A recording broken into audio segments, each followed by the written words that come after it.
जगातला सर्वात मोठा पक्ष म्हणजे भारतीय जनता पार्टी असं म्हटलं जातं आणि कदाचित जगातला सर्वात छोटा पक्ष म्हणजे महाराष्ट्र नवसेना. त्यामुळे आव्हान त्यांचं आहे का आमचं आहे आता त्यांना कळेल तो विषय. काल काँग्रेसचा प्रचार करत होते, आज ते भाजपमध्ये आले आणि आता भाजपची निष्ठावान मंडळींना कळायला पाहिजे की ज्यांनी नरेंद्र मोदींना विरोध केलाय हे साधारणतः 30-35 IAS IPS लोक चंद्रकांत दादा पाटला यांचे काम करत होते. सगळे गुन्हेगार लोक त्यांचं काम करत होते. ते विसरू शकत नाही. ती चेष्टाचा भाग म्हणजे राज ठाकरे व्यक्ती असा की जेव्हा त्यांच्याशी तुम्ही बोलता ना तेव्हा इतकं काही शिकून जातं बघा. ते वडीलकीचा सल्ला देतात, ते भावाप्रमाणे आम्हाला वागवतात. तर माझं सांगतो कसली ऑफर आहे, करोडो रुपयाची ऑफर आहे, मंत्रिपदाची ऑफर आहे, पण मी राजसाहेबांवर आणि राजसाहेबांच्या मंत्रिमंडळामध्ये मला जायचे. आता मेट्रो खूप छान झाली, पण पार्किंग नाहीये. पार्किंगची व्यवस्था केली पाहिजे, रस्ता मोठा झाला पाहिजे, पाण्याच्या लाईन चांगल्या झाल्या पाहिजे. ह्या सगळ्या बेसिक नीड आहे. पण कोथरूडमध्ये हॉस्पिटल नाही हो चांगलं. मतदारांना एकच आवाहन करेन, तुम्ही केंद्रात जरी कुठली सत्ता आहे पाहत असाल, गल्लीमध्ये आपला कोण नगरसेवक आहे त्याचं काम बघून तुम्ही द्या.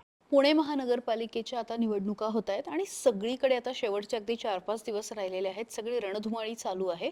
या सगळ्यामध्ये आपण काही उमेदवारांना भेटतोय आणि त्यांच्याकडून त्यांच्या प्रभागाचं व्हिजन समजून घेण्याचा प्रयत्न करतोय.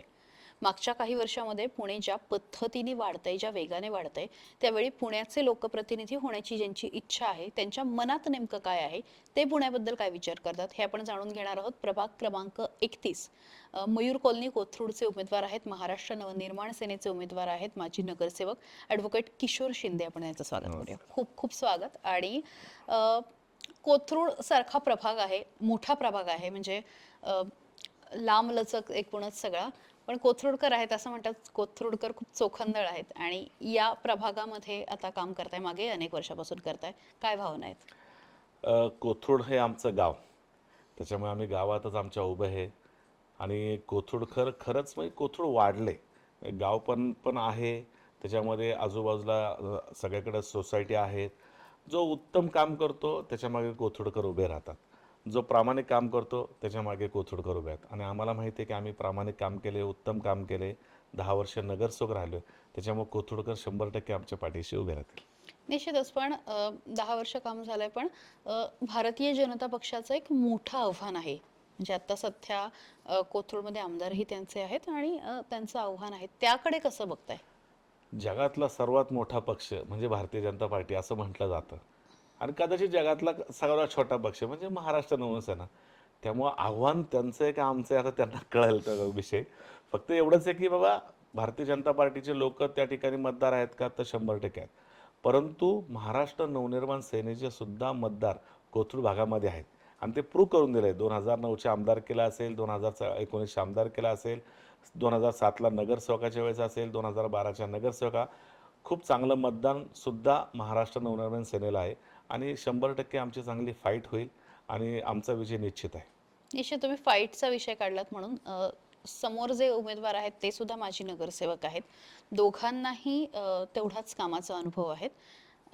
त्याकडे कसं बघताय? बघा, आत्ताचे जे उमेदवार आहेत ते पूर्वी शिवसेनेमध्ये होते हं. आणि ते शिवसेनेमध्ये असताना आता ते भाजपमध्ये गेले. आणि जेव्हा 2024ची निवडणूक जेव्हा झाली लोकसभेची, तेव्हा महाराष्ट्र नवनिर्माण सेनेने बिनशर्त पाठिंबा दिला मोदी साहेबांमुळे की त्यांना पंतप्रधान बनण्यासाठी. आणि त्यावेळेला हे जे आत्ताचे उमेदवार जे माझ्यासमोर आहेत, पृथ्वीराज सुतार, त्यांनी मोदींना विरोध करून काँग्रेसचा मजबूत प्रचार केला आणि आम्ही मुरलीधर मोहोळ यांच्या खांद्याला खांदा लावून नरेंद्र मोदींना पंतप्रधान करण्यासाठी मुरलीधर मोहोळ यांच्या पाठीशी खंबीरपणाने महाराष्ट्र नवनिर्माण सेना उभी राहिली. मुरलीधर मोहोळांना निवडून देण्यामध्ये आमचा खारीचा वाटा आहे.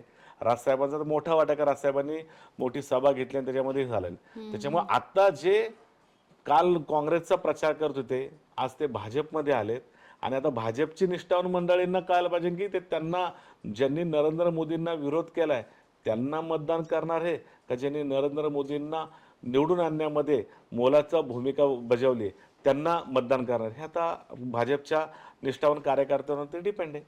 निश्चितच. मागच्या टर्ममध्ये तुम्ही नगरसेवक नव्हता, त्याच्या आधीचे 10 वर्ष होतात. अशी कुठली कामं आहेत की जी मागच्या टर्ममध्ये होणं अपेक्षित होतं, कोथरूडचा विकास असू द्या किंवा कुठली कामं, तर ती झाली नाही असं वाटतं? हे मागच्या 17 ते 22च्या निवडणुकीमध्ये बघितलं तर खरंच आपल्या कोथरूडमध्ये काही कामच झाले नाही. आता समजा आपण 2 वर्ष कोरोनाची बाजूला ठेवू, बरोबर. तर नाही, 3 वर्ष. आता 3 वर्ष बाजूला ठेवलं तरी तुम्हाला 2-3 वर्ष आहेत. त्याच्यानंतर हो. तुम्ही प्रशासनाचा काळ असतो, जे नगरसेवकांना केले ते प्रशासन करतं. उदाहरणार्थ घ्यायचं तर आमचं सुमनताई माथोड जी काही भाजी मंडई आहे, ती 17ला जे काम चालू आहे, आज तागत काम त्याचं संपलेलं नाही आहे. त्याच्यामधल्या शेजारी सुत्तर हॉस्पिटल आम्ही 3 वर्षामध्ये पूर्ण केलं आमच्या कार्यकाळामध्ये आणि कमी पैशामध्ये पूर्ण केलं आणि एकदम चांगलं हॉस्पिटल चालू आहे. असे अनेक प्रोजेक्ट आहेत, ते प्रोजेक्ट एकदम थांबलेत. 24/7 मग 24 तास 7 म्हणजे 24 पाणी तासामध्ये योजना. तुम्हाला पाणी योजना मिळणार 24/7च्या नावाने आणि कधी नळ उघडा तुम्हाला पाणी मिळायला सांगितलं. परंतु नंतर त्याचं नाव काय केलं? समान नागरी पाणी पुरवठा. समान पाणी पुरवठा म्हणजे तुम्हाला 1 तास मिळतं, 1 तास, 2 तास मिळतं, 2 तास. म्हणजे एवढं चेंज झालं आणि एवढे लाखो करोड रुपये का खर्च केले मग? पूर्वी पण पाणी मिळत होतं, आता पण पाणी मिळतंय. मग मीटर सिस्टीम का आणली? मग अदानीला मीटर सिस्टीम देण्यासाठी, कारण सगळे अदानीचे मीटर आहेत. हा खोलात विचार केला तर त्याच्यामध्ये खूप मोठा भ्रष्टाचार आहे. जेव्हा महापालिकेत आम्ही जाऊ तेव्हा नंतर त्याच्यावरती आवाज नक्कीच आम्ही उठवू. निश्चितच. पण हे सगळं एका बाजूला सुरू असताना मगाशी तुम्ही उल्लेख केलात, की प्रशासनाचं म्हणजे 2022 नंतर कार्यकाल संपल्यानंतर आता आज आपण 26 मध्ये आहोत. जवळपास 3-3.5 वर्ष प्रशासनाकडे हा सगळं काम होतं. लोकप्रतिनिधी का महत्वाचं आहे? म्हणजे त्या काळात कुठली कामं रखडली हे तुम्हाला वाटतं? बघा लोकप्रतिनिधीला कोणीही व्यक्ती सहज जाऊन भेटू शकतो. त्यांच्या इथं ड्रेनेजचा प्रॉब्लेम असतो, पाण्याचा विषय असतो, लाईटीचा विषय असतो, महानगरपालिका टॅक्सचा विषय असतो, महानगरपालिकेचा आरोग्याचा सगळे विषय असतात. पण लोकप्रतिनिधी जेव्हा नसतो ना तेव्हा महानगरपालिकेच्या वार्ड ऑफिसकडे जा, कुठं जा, कोणीही भेटत नाही. इझी ॲक्सेस नाही, इझी काम होऊ शकत नाही. ते कारणं आणि ते नियम सांगत असतात. पण लोकप्रतिनिधी कुठलंही कारण सांगत नाही, नियम सांगत नाही. ते नियमात बसून त्या व्यक्तीचं कसं काम होईल त्या दृष्टिकोनातून ते पाहत असतात. त्यामुळे लोकप्रतिनिधी खूप महत्त्वाचा आहे. तो कुठल्याही पक्षाचा असू दे. पण लोकप्रतिनिधी असणंही महत्त्वाचं आहे. कारण आपण रथाचे 2 चाकं म्हणतो. एक प्रशासन आणि एक लोकप्रतिनिधी. एक जर चाक नसेल तर गाडी कशी चालणार आहे? आणि लोकशाहीमध्ये लोकप्रतिनिधीला अनन्य साधारणतः महत्त्व आहे. किशोर शिंदे हे नाव फक्त कोथरूडला नाही तर महाराष्ट्राला माहिती झालं 2019च्या विधानसभा निवडणुकीमध्ये. भाजपचे आत्ताचे मंत्री आणि कोथरूडचे आमदार चंद्रकांत पाटील तुमच्या विरोधामध्ये होते आणि राज ठाकरेंची सभा झाली आणि प्रचंड गाजली त्यांची सभा आणि उमेदवार म्हणून तुम्ही सुद्धा चांगलं मताधिक्य सुद्धा मिळालेलं होतं. हे असताना म्हणजे त्या निवडणुकीने काय शिकवलं तुम्हाला? त्या निवडणुकीने खूप काही शिकवलं. कारण की त्या निवडणुकीमध्ये साम, दाम, दंडभेद झाला. त्या निवडणुकीमध्ये पोलीस प्रशासन हे राज्यकर्त्यांचे कसे गुलाम असतात ते शिकवलं. डी-सी-पी सारखे व्यक्ती, आय-ए-एस सारखे लोकं, आय-पी-एस सारखे लोकं हे साधारणतः 30-35 आय-ए-एस, आय-पी-एस लोकं चंद्रकांत दादा पाटला यांचे काम करत होते. सगळे गुन्हेगार लोकं त्यांचं काम करत होते. पैशाचा पूर्ण बाजार. हा मला सगळा अनुभव घेतला तुम्ही? सगळा. मला तर कितीतरी माझा 50 खोके वगैरे म्हणतात ना, त्यावेळेला मला त्यांनी ऑफर केली होती, पण मी घेतलं नाही. मला आमदारकीची ऑफर होती, मी गेलो नाही. मला महामंडळाची ऑफर होती, मी गेलो नाही. मी राजसाहेबांबरोबर एकनिष्ठ राहिलो आणि कायम एकनिष्ठ राहणार. पण खूप अनुभव घेतला, त्यांच्याविरुद्ध लढलो. जवळच्या लोकांना फोन झाले, धमक्या आल्या, सगळ्या काही गोष्टी झाल्या.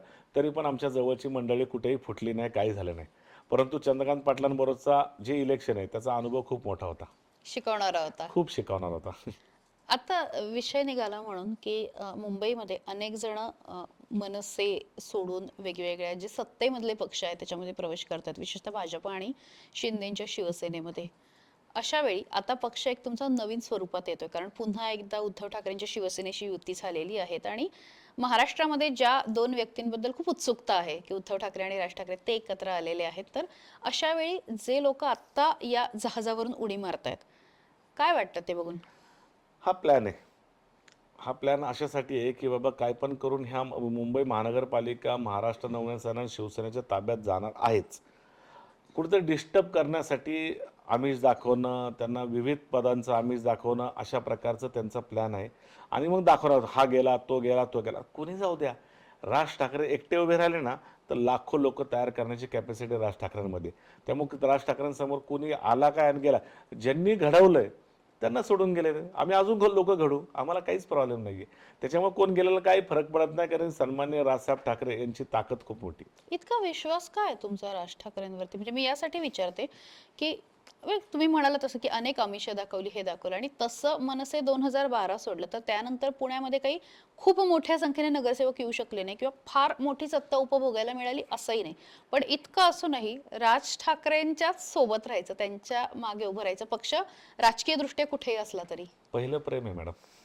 पहिलं प्रेम विसरू शकत नाही. ती चेष्टाचा भाग. म्हणजे राज ठाकरे व्यक्ती असा की जेव्हा त्यांच्याशी तुम्ही बोलता ना, तेव्हा इतकं काही शिकून जातं. बघा ते वडीलकीचा सल्ला देतात, ते भावाप्रमाणे आम्हाला वागवतात. फोनवर अवेलेबल त्यांच्या होतात तुम्हाला कधी हो बोलायची वेळ आली 100% तर? कधी पण. मी कधी त्यांना फोन करू शकतो, मी मेसेज केला तर उत्तर देऊ शकतात. त्यांना आम्ही लोकं 24 तासात कधीही फोन करू शकतो आणि ते आमचा फोन घेतात. आमच्या माऊली, आमच्या शर्मिला वहिनी आमचा फोन घेतात, बोलतात. आमचे अमित साहेब आमचा फोन घेतात, आमच्याशी बोलतात.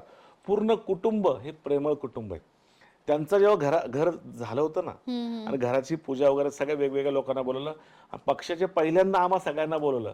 तुम्हाला आश्चर्य वाटेल, जेव्हा आम्ही जेवायला बसलो ना, प्रत्येकाला ते वाढत होते, राजसाहेब, वहिनी आणि तिथं बसून आमच्याशी गप्पा मारत होते, घर कसं झालं, काय झालं, काय झालं. आणि कधी पण राजसाहेब पुण्यात येऊ, कुठे येऊ, ते कधी पण पुण्यात आले तर बोलवणार आम्हा लोकांना, चहा प्यायला बोलवणार, जेवायला बोलवणार, आमच्या गप्पा कुटुंबागत वागतात. कुठल्याही नेत्यासारखं कधीच वागले नाही आम्हाला.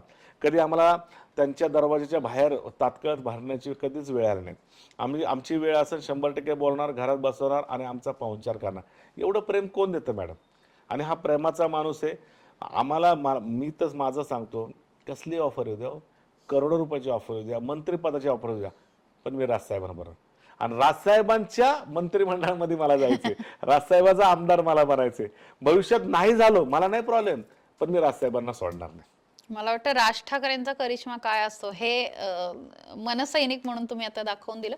पुन्हा एकदा कोथरूडच्या मुद्द्याकडे, की पुढचे असे कुठले प्रोजेक्ट आहेत की जे आता संधी जनतेने दिली तर पूर्ण करणार आहात? आत्ता कोथरूड बदलले. म्हणजे आमचा 90च्या दशकातला कोथरूड जर म्हटला तर त्यावेळचे आमचे माजी मंत्री शशिकांत भाऊ सुतार, त्यांचा ते ते आमदार होते, मंत्री होते आणि त्या काळामध्ये कोथरूड डेव्हलप होत होतं. गिनीज बुकमध्ये ते नाव कोथरूडचं गेलं तर फास्ट डेव्हलपिंग म्हणून. आणि आता तेच कोथरूड पडायला आले म्हणजे रिडेव्हलपमेंट मोठ्या प्रमाणात झालं. रिडेव्हलपमेंट झाल्यामुळे नवीन नवीन त्याच्यामध्ये तुम्हाला चॅलेंज येतात. आता मेट्रो खूप छान झाली, पण मेट्रो छान झाली पण पार्किंग नाहीये. पार्किंगची व्यवस्था केली पाहिजे, रस्ता मोठा झाला पाहिजे, पाण्याच्या लाईन चांगल्या झाल्या पाहिजे. ह्या सगळ्या बेसिक नीड आहेत. बरं कोथरूडमध्ये हॉस्पिटल नाही हो चांगलं. कोथरूडमध्ये उत्तम हॉस्पिटल आणण्यासाठी मी प्रयत्न केला होता मागे, पण मी पडलो. इलेक्शनला पडलो आणि त्या झालं नाही. मी उत्तम हॉस्पिटलमध्ये त्या ठिकाणी आणण्याचा प्रयत्न करणार. कोथरूडमध्ये चांगल्या प्रकारचे आमच्याकडं गार्डन नाही आहे, म्हणजे उत्तम गार्डन नाही आहे. जे आहे ते जुनेच गार्डन आहे. आमच्याकडे चांगले ग्राउंड नाही आहेत. आज मला सांगा, कुठल्याही शिक्षण संस्थेला जेव्हा शासनाने कमी पैशामध्ये जमीन दिलेली असेल, त्यावेळेला शासनाने पैसे जर कमी दिले तर तिथलं जे ग्राउंड आहे, त्या ग्राउंडचा वापर बाकीच्या लोकांना व्हायला पाहिजे. ते का होताना दिसत नाही? त्यासाठी आम्ही प्रयत्न करणार. कारण जागा राहिली नाही. मग शिक्षण संस्थेचेच ग्राउंड रविवारच्या दिवशी बाकीच्या लोकांना वापरायला द्या. आज तुम्ही एमआयटीचं ग्राउंड बघितलं तर सगळं पॅक केले. बरं पॅक करू शकतो का आपण? नाही पॅक करू. कोण आवाज उठवतं का? कोणच नाही. पण मी उठवणार आहे भविष्याच्या काळात. असे अनेक प्रोजेक्ट आहेत की आमच्याकडे महिला आहेत. त्या महिलांना उद्योग रोजगार आहे का? आज 1500 रुपये देऊन महिलांना तुम्ही हा शब्द चुकीचा पडा, आळशी बनवले समजा, परंतु त्यांना उद्योग रोजगार द्या ना. त्यांना बचत गटाच्या माध्यमातून उद्योग दिला पाहिजे. आता माझ्याकडे काही महिला आल्या, ते म्हणले बा आम्ही चांगले उकडीचे मोदक बनवतो. मी सगळ्या स्वीट मार्टवाल्यांना बोलवलं, म्हणलं यांना ऑर्डर द्यायची आणि त्यांनी 35,000ची ऑर्डर दिली गणपतीमध्ये. दररोज 30,000 35,000. मग त्यांना उद्योग मिळाला ना. असे बाबा तुम्ही चपात्या देऊ शकता, तुम्ही बाबा नॉनव्हेजचं पार्सल देऊ शकता. अनेक महिलांना अनेक उद्योग आहे. कोथरूड असं आहे, एकदम बैठी घरं पण आहेत, झोपडपट्टी पण आहेत, मध्यमवर्गीय पण आहेत, उच्च मध्यमवर्गीय पण आहेत आणि बंगल्यामध्ये राहणारे पण आहेत आणि मोठ्या मोठ्या घरामध्ये राहणारे पण आहेत. समतोल त्याचा साधला पाहिजे आणि सगळ्या लोकांना त्यांच्या त्यांच्या गरजेनुसार आपण काम दिलं पाहिजे, असं आमचं या ठिकाणी. शेवटी मतदारांना काय आवाहन कराल? मतदारांना एकच आवाहन करेन, तुम्ही केंद्रात जरी कुठली सत्ता आहे पाहत असाल, गल्लीमध्ये आपला कोण नगरसेवक आहे त्याचं काम बघून तुम्ही द्या. त्या ठिकाणी जर तुम्ही पक्ष बघून दिला तर येणाऱ्या काळामध्ये पश्चाताप झाल्याशिवाय राहणार नाही. तुम्ही उत्तम कार्यकर्ता, तो कुठल्याही पक्षाचा असू दे, जो तुम्हाला सहज भेटतो, जो तुमची कामं करतो, अशा कार्यकर्त्याच्या मागे उभं राहणं हे जनतेने केलं पाहिजे. तरच आपल्याकडं चांगल्या प्रकारची कामं आपल्या भागामध्ये होऊ शकतात. निश्चितच. आणि राज्य आणि राष्ट्रीय स्तरावरचा विचार वेगळा असूही शकतो, पण प्रत्येक ठिकाणचं स्थानिक निवडणुकीमध्ये स्थानिक कार्यकर्ता बघा, असं तुम्ही म्हणालात. तुमच्या पुढच्या वाटचालीसाठी, निवडणुकीसाठी खूप खूप शुभेच्छा. वेळात वेळ काढून आलात त्याबद्दल आभार. थँक्यू. धन्यवाद.